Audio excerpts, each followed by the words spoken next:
Hello and welcome to this Optical Communications online course. We will discuss today dispersion in optical fibers. Optical fibers have, in addition to dispersion, other characteristics such as attenuation and nonlinearity. We will take up attenuation sometime later, and nonlinearity we will reserve it at the end of the course.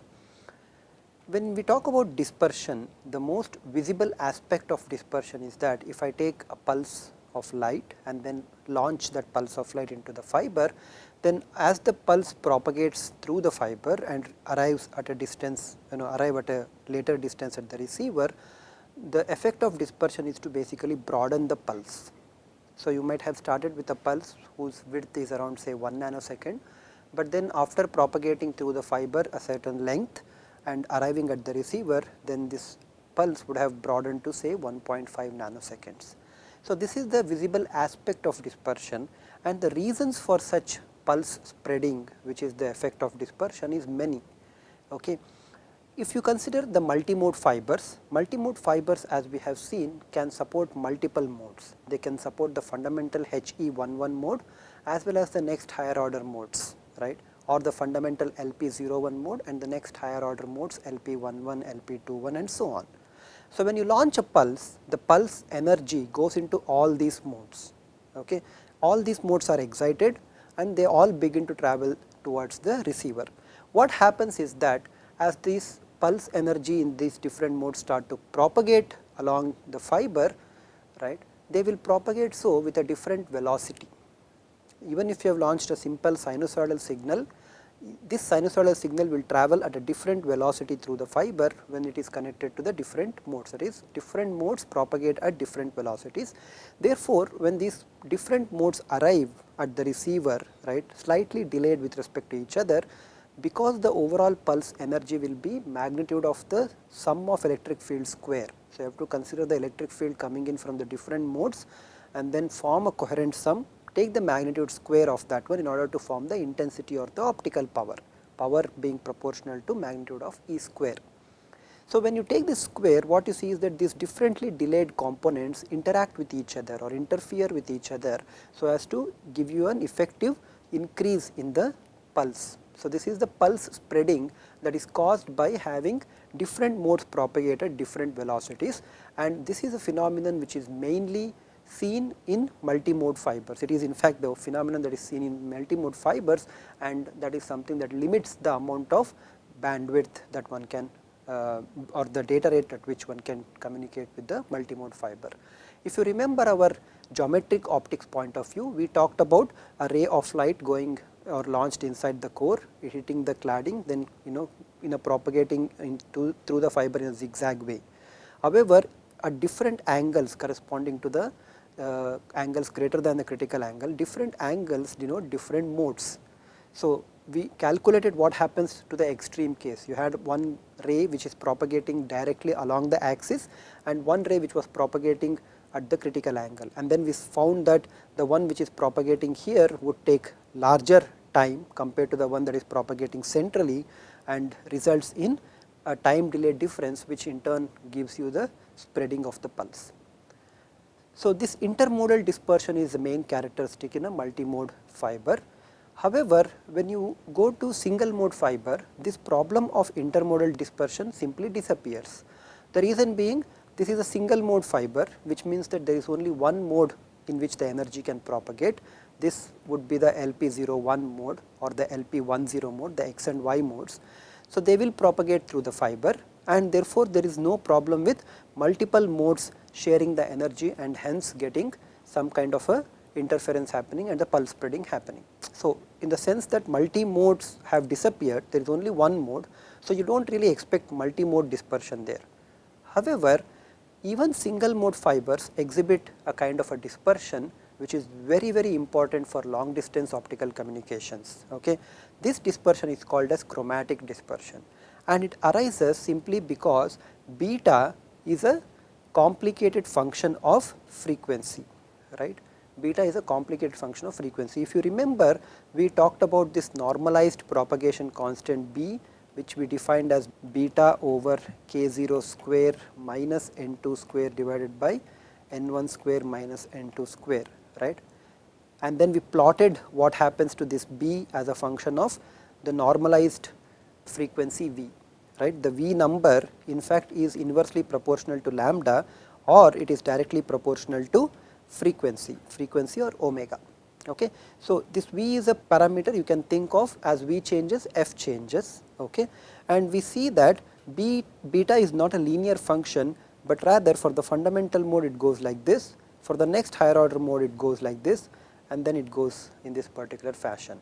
So, there is actually a nonlinear relationship between B and V, since B is for fixed N2, fixed N1 and fixed N2, B is directly giving you the value of beta. Similarly, if you fix all the parameters, the numerical aperture and the radius, this V is giving you how your frequency is changing, or as frequency changes, V changes. So, what we have is a nonlinear relationship between beta and F, and this in turn causes the dispersion, something that we are going to study in the later half of the module, okay, latter half of the module. Now, this dispersion is purely a geometric effect. I can tailor this dispersion by changing the value of beta versus F, and how can I do that? I can change the values of N1, I can change the values of N2, I can change the core area, I can change all these parameters in order to play around and then change the dispersion. For this reason, this is sometimes called as the waveguide dispersion. Okay.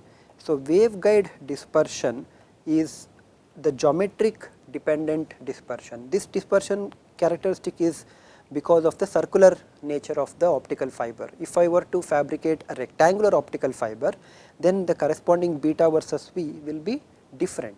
Okay. So, this is the pure geometric effect, or the fact that you are trying to guide in a particular geometry is called as the waveguide dispersion. Okay. Now, in addition to this waveguide dispersion, in every fiber that you consider, there is an extra dispersion called as material dispersion. Material dispersion results because the refractive index becomes a function of lambda, or equivalently the refractive index becomes a function of omega frequency. Okay.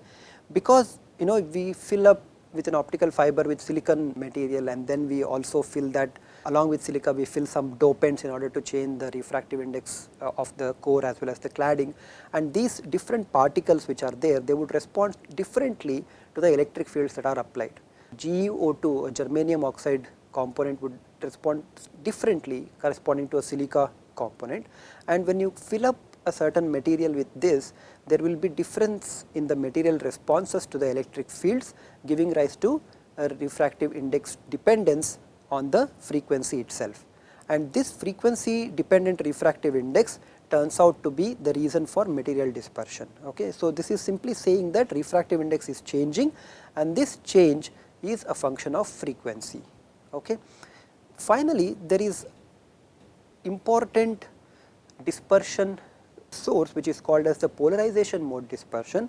This occurs mainly in the single mode fiber, or at least it is very prominent in the standard single mode fiber, where the two fundamental modes, that is LP01X and LP10Y, that is X polarized and Y polarized waves, the linearly polarized waves, are propagating with their own propagation constants beta x, beta y, which are not equal.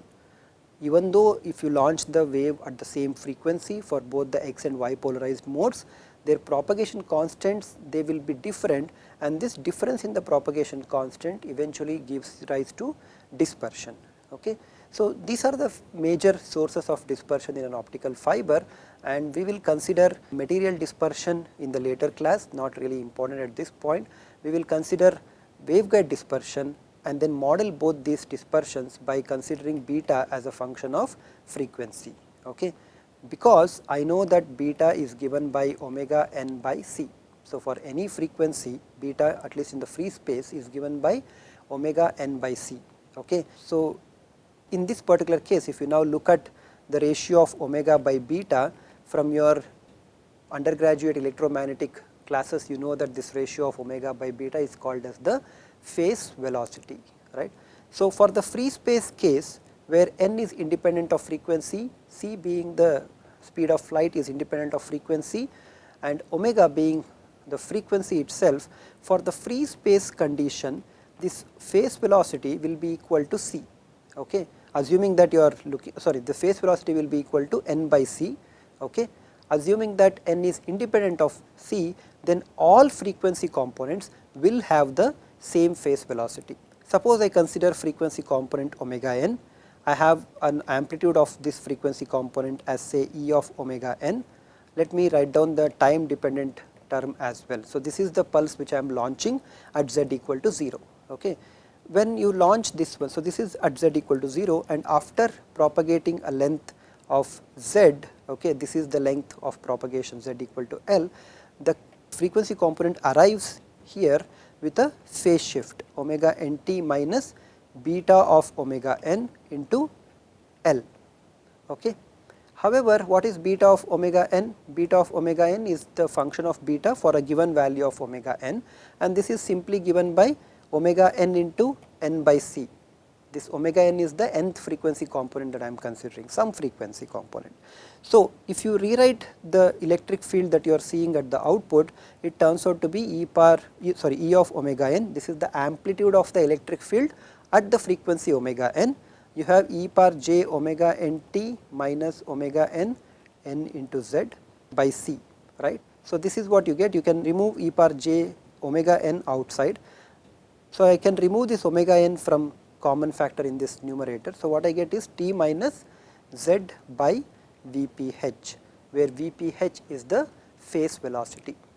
Now, you might object to this analysis and say, well, I am not going to send only one electric field omega n. So, if you look at its frequency spectrum, right. So, in terms of the frequency spectrum, you will see that this particular sinusoidal signal will have an amplitude of E of omega n, and it is present only at omega equal to omega n. This is a single frequency component, but we know that we are not going to send single frequency components through the fiber. We want to send a pulse through the fiber, and a pulse will have a certain frequency spectrum. So, if this is the time behavior, then taking the Fourier transform will give you the frequency domain picture of this one, f or omega equivalently. So, there is actually a spread of frequencies around it, right. So, that way, instead of talking about a single frequency component, what I can do is I can talk about E of omega, right. I can sum up all these different frequency components. Summing up a group of frequencies in the limit is equivalent of integrating the whole thing. So, integral of E of omega e power j omega t, clearly this is an integration that I am doing is actually meaning that I take many components whose amplitudes can be some E of omega n, right, and then I am multiplying this by e power j omega n t. So, this is essentially many frequency components. So, you go to the frequency domain picture, these are all the different frequency components, each having an amplitude. So, this nth frequency component has an amplitude of E of omega n, this fellow has an amplitude of E of omega n plus 1, and so on. So, if you sum all this, you get this equation, which is what you are launching in the fiber. Okay. So, this expression captures the pulse that is being launched into the fiber at z equal to 0. At z equal to L, each frequency component would arrive at a certain phase velocity or a certain phase delay, but luckily for us the phase delay is independent of frequency. So, all these frequency components are arriving at the same phase delay, right. So, this is very critical. Please remember this step that we have just executed. What we are saying is that you have a particular frequency component, this frequency component propagates through the fiber, okay, and when it propagates a length L through the fiber and arrives at the fiber, what it happens, the time it takes here to arrive would be some L by phase velocity, and because this phase velocity is independent for all the frequency components, all the frequency components of the input signal arrive at the same time. Okay. All frequency components arrive at the same time. So, at z equal to L, this I should of course write this one as e power j omega t minus L by Vph, and this L by Vph is the total time taken by the frequency component omega in arriving at the receiver. So, you can multiply this one by E of omega, this integral still remains the same. Integration, if you see integration, think of this as summation. Okay. So, this is what you get. Now, if you want, you can take the Fourier inverse transform out of this. So, sorry, we have to also multiply this one by d of omega. I am representing this in the Fourier transform domain, right. But you look at this e power minus j omega L by Vph, right. So, this is just like a phase for me, right. And if you look at this, this particular thing is simply a constant, right. I can redefine. So, what I want to say here is that I can take this t minus L by Vph and call this as tau, and I get this e of omega e power j omega tau d omega, right. And this tau being independent of the frequency, right, is just a constant as far as this integration is concerned, because this integration is going over omega. So, as far as this integral is concerned, this tau is a constant and this is a dummy variable. So, you can see that the Fourier transform of this one will give you the pulse in the time domain with e of tau, but e of tau is nothing but e of t minus L by Vph, right. So, go back to your signals and systems theory and then see that if this is your e of t, so this is t and this is your time domain function e of t, then the function e of t minus L by Vph is simply the same pulse, completely unchanged, except that this is delayed by a factor of L by Vph. So, this is the amount of delay tau that you are looking at. This delay incidentally is called as the phase delay tau p. Okay. The important point to note here is that as long as the phase velocity is independent of the frequency, right, the pulse does not get distorted, it does not spread, it simply arrives after a certain time, which is okay. I mean, you have sent a pulse now, after 1 microsecond or 2 microsecond, the pulse would arrive at the receiver. It is not a big deal for you. As long as the pulse has not spread out, the pulse has not distorted, it will simply arrive after a delay. And this miracle happens only when the phase velocity is independent of frequency. However, when you consider material dispersion, this phase velocity will not be independent of frequency. Rather, what happens is that because your n will be a function of omega now, n is a function of frequency or n is a function of wavelength, because of this one you will see that phase velocity is now given by n of omega by c, right, assuming that c is the speed of light is a constant, this is what you get, and your beta of omega, the propagation constant for any given frequency omega, is given by omega into n of omega by c. Clearly this propagation constant will be different because for different values of omega the value of n will be different. Okay. So, because of this reason what you now see is that energy does not really propagate at the phase velocity, but rather energy propagates at what is called as the group velocity. So, whenever you talk of a pulse or an envelope, especially the one that is modulated by a carrier frequency, when it propagates, then the carrier will arrive. So, this is your carrier. When you modulate a carrier, you might be generating a modulated pulse. Okay. So, you might be generating a pulse like this. This is the envelope of the pulse which is propagating. So, I should probably write it like this. So, when this pulse is launched into the fiber, it propagates through the fiber of a certain length L, then the carrier would arrive at a delay of tau p, whereas the envelope would arrive at a delay of tau g, which is called as the group delay. Okay. And this group delay is a function of group velocity Vg. Okay. And Vg is defined as d omega by d beta. What is the group velocity for the case of free space propagation or the propagation that we saw in the previous 10 minutes?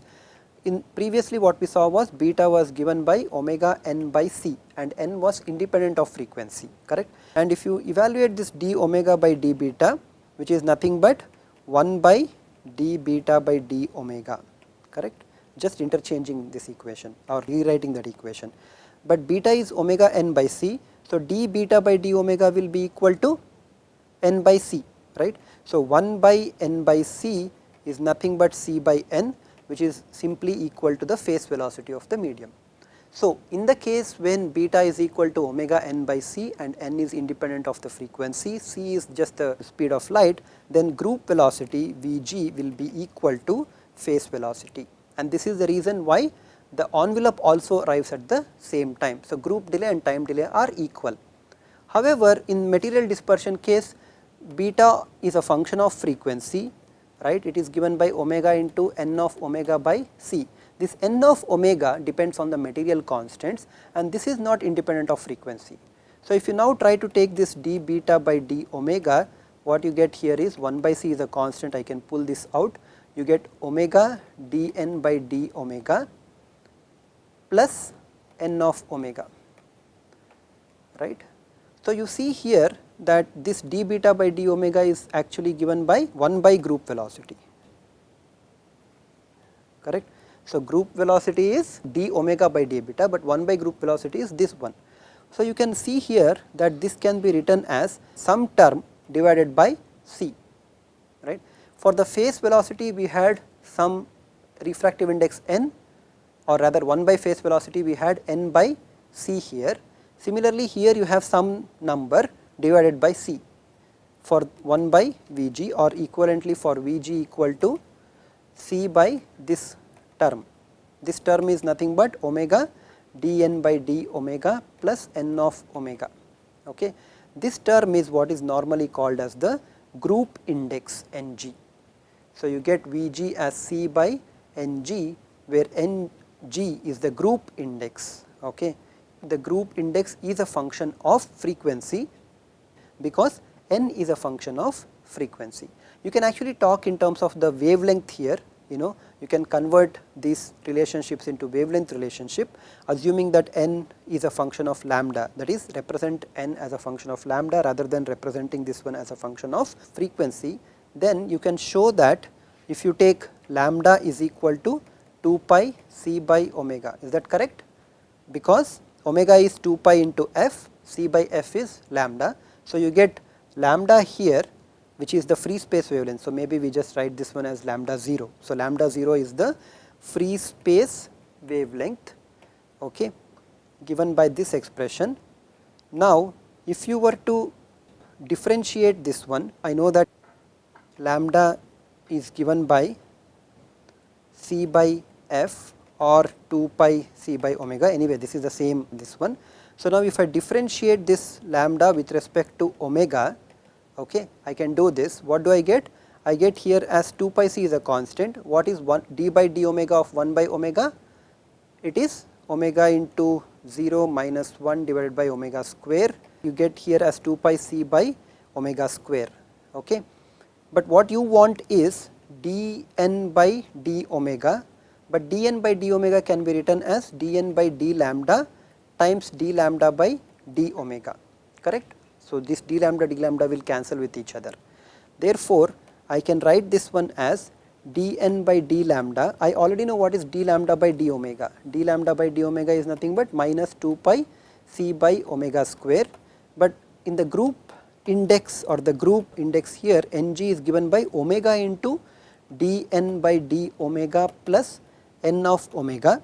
This omega into dn by d omega can be obtained because dn by d omega is this fellow which we have just calculated. Multiplying this one by omega will cancel out an omega here.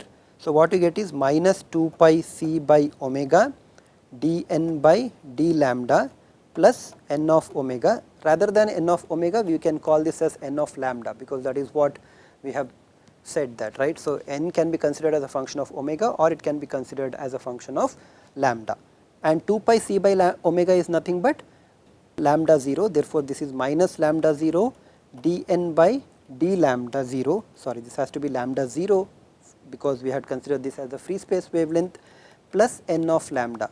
This is the group index Ng. Equivalently, I can rearrange the terms and then write this as n of lambda 0 minus lambda 0 dn by d lambda 0. Okay. So, as long as the refractive index is changing with respect to wavelength, you have a group velocity which is dependent on lambda, and this change in group velocity which is dependent on the particular lambda that is propagating through the fiber is causes material dispersion and causes pulse spreading. Okay. The other dispersion that happens is the chromatic dispersion. So, here you have beta as a function of frequency omega, and this is purely because you have a waveguide structure, and this equation for beta of omega is not very easy to find out, because what it requires you to do is to find first for a given frequency omega what is the corresponding propagation constant beta of omega. However, remember, how do I calculate beta of omega for a single mode fiber? I have to go back and write that big complicated equation, right. In the last 2 modules we have seen in discussing the modes of an optical fiber, how do I obtain the propagation constant beta? I have to first express W in terms of U, find out what is U, from U I have to find out beta, right. So, that is the long procedure which I have to follow with this big equation that we wrote down, some J nu plus K nu into K1 square, that equation that we wrote down, or even if it is simplified version of the weakly guided approximation, calculating value of beta as a function of omega is a tricky and numerically oriented problem. Luckily for us, people have solved it earlier, and the results are this equation which we wrote down slightly earlier in the module today, right. So, this gives you beta as a function of omega. If you would like, you can also make beta as a function of lambda. Okay. So, instead of talking about beta as a function of omega, you can talk about beta as a function of lambda, and you will be able to obtain through numerical methods how this beta actually varies with respect to omega. And because beta is not a straight line, the derivative of beta with respect to omega, which will give you 1 by group velocity, will not be a constant term, I mean to say that, right, because beta is non-linear function of omega. Okay. Now, regardless of what kind of dispersion that we are considering, what seems to be clear is that I can consider beta as a function of frequency omega or equivalently terms of lambda, and if I consider a modulated spectrum, right. So, I consider a carrier at say omega 0, and there is a modulated spectrum around that whose width, call this as delta omega, is much smaller than corresponding to the center frequency or the carrier frequency omega 0. So, this is in the frequency domain. If you look at this in the time domain, you might actually see a time dependent or a time waveform here. The objective for us would be to try and find what happens to this pulse when you have non-zero dispersion in the fiber, and that is what we are going to do in the next module. Thank you very much.